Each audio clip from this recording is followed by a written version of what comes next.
ایک دن قبیلہ قریش کی تقریباً 40 سے زیادہ عورتیں اکٹھی ہوئیں۔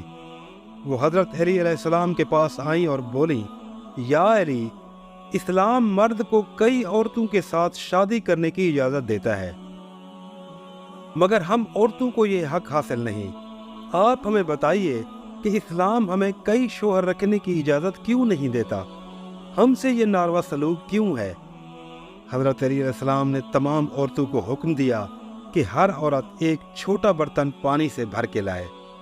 عورتوں نے آپ کے حکم کی تعمیل کی اور پانی بھر کے لائیں۔ آپ نے پانی کا ایک اور بڑا سا برتن منگوایا اور عورتوں کو حکم دیا کہ وہ اپنا اپنا پانی اس بڑے برتن میں ڈال دیں۔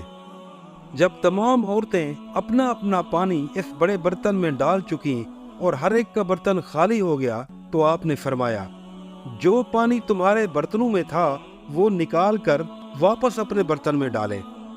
عورتیں پریشان ہو گئیں اور بولیں، یا علی، یہ کیسے ممکن ہے؟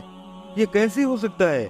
ہمارے سارے پانی آپس میں مل گئے ہیں، ہم انہیں کیسے نکال سکتے ہیں اور اس کی کیسے شناخت کر سکتے ہیں؟